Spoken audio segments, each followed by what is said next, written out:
Hi, boys and girls. Good morning. We've been having so much fun learning about animals. This week, we're going to be talking specifically about animal stories and what we can learn from animal stories. Let's take a look at our essential question for this week. Animal lessons. What can animals in stories teach us? Look at this picture. This picture shows the story of the tortoise and the hare. Have you read that story before? The hare believes he is much faster than the tortoise. He's ahead in a race, and the slow tortoise is coming up behind. The hare believes he's so fast that he can stop to take a nap. The tortoise actually ends up winning the race. We can learn a lot of lessons from this story. The story of the tortoise and the hare teaches us about not giving up. The tortoise wins because of his slow and steady pace. He never quits. The story also teaches us that we are not better than anyone else. Hare really believes that he's so much better than tortoise and so much faster, it ends up costing him the race. We want to be more like the tortoise in the story. We wanted to be slow and steady, doing our best, making sure we are never giving up. Today, we're going to be reading a story about the fox and the crane. It has a lesson to teach us. I want you to think about something while we're reading the story. There was a time when I was sitting with a group of friends. One of my friends offered me a cookie out of a bag. I can't say no to cookies. I love cookies. Do you want a cookie? She said. Sure. I stuck my hand in that bag and I screamed, "Ah!" Inside that bag of cookies was a small brown mouse. It wasn't a real mouse. It was just a stuffed toy mouse. But I had been tricked. Have you ever been tricked by someone? Today in our story, I want you to think about being tricked. Are there lessons we can learn from being tricked? Yes, there are. Let's read about the fox and the crane.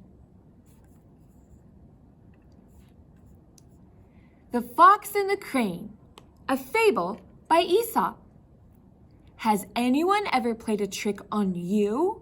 How can a trick teach a lesson? Fox and Crane used to be the best of friends. They had a real affection for each other. But one day that changed. Why was that?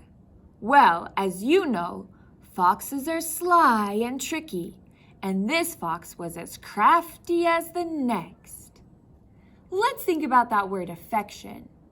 When you have affection for someone or something, you like that person or that thing very, very much.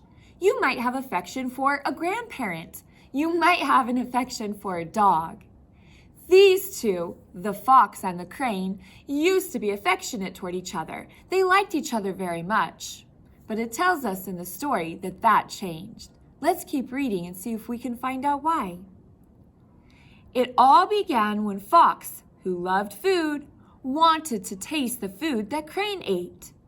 "I'll invite Crane to my house for dinner," he said. "After that, she will surely invite me to her house for dinner. Then I will be able to taste her food." The next day, Fox saw Crane. "Will you come to my house tonight for dinner?" he asked. "I will make soup." "I'd love to come," said Crane. "I'll see you tonight." It says that the fox is sly and tricky. I wonder what that means. I wonder if he's going to do something in the story to trick Crane. Let's keep reading to see if we can find out. That night, Crane arrived for dinner. "My soup is always delicious," said Fox. "You'll get a lot of nourishment from it too. I hope you will like it." Let's think about the word nourishment. Nourishment is what you get from healthy foods.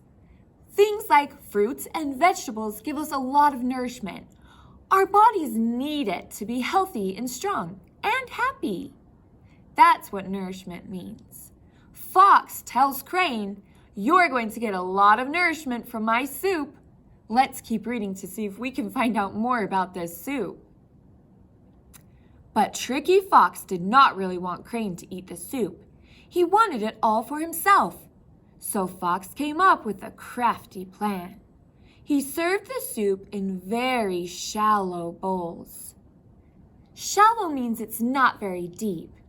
Shallow is just very thin, so these are very thin bowls. They don't go very deep. I wonder if this is going to affect Crane. Fox could lap up all the soup in his bowl, but Crane could not lap up the soup in hers. She twisted her long neck this way and that way, but all she could do was dip the end of her long bill in the bowl. No matter how she tried, she could not eat the soup. After dinner, Crane said, "Thank you so much for inviting me to dinner, Fox. I hope you will come to my house for dinner. In fact, why don't you come tomorrow night?" "Wonderful," said Fox. "I will see you then." After Crane left, Fox enjoyed the rest of the soup. Then he smiled. "Now I will get to taste Crane's food, and I did not have to share my own." What do you think about this sly, tricky fox? Was that a very kind thing to do to his friend Crane? The crane wasn't even able to eat any of the dinner. The bowl was too shallow. I think Fox has tricked Crane. Let's see what Crane does when Fox comes to dinner. The next night, Fox was very hungry when he arrived at Crane's house. Crane had made fish stew. It smelled so good that Fox began to crave some right away. Crave. When you crave something, you want it very badly. When you're thirsty, you probably crave a nice cold cup of water. What do you crave when you're really hungry? Fox is feeling a craving. He's hungry. Let's see what happens. "Now it is my turn to feed you, Fox," said Crane. "My fish stew is always delicious. I hope you will like it." Fox sat down, and Crane served the stew. But she served it in tall jars with long and narrow necks. Crane could pull out the pieces of fish with her long bill. She ate all the stew in her jar. Fox, though, could not get his mouth into the neck of the jar. He twisted his head this way and that way to seek pieces of fish, but no matter how he tried, Fox could not get them. What do you think about Crane's trick? She's serving her dinner in long-necked jars that Fox can't get to the food. I think she tricked him back. Let's keep reading. Fox got so frustrated that he picked up the jar and tried to pour the stew into his mouth, but the pieces of fish got stuck in the narrow neck. Fox could not get any fish stew to eat.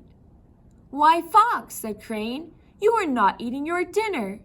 Don't you like fish stew?" "Well, Crane," answered Fox, "if I could get some of it to eat, I'm sure it would be delicious." Crane did not apologize. She just smiled. Fox knew that he had been tricked, and he was not happy.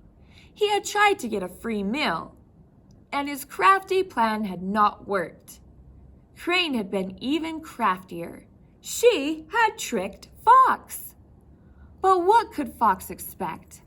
Wise people and animals know that he who plays a trick should expect to be tricked in return.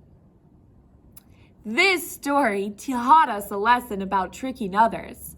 If you trick someone, you can expect to be tricked in return.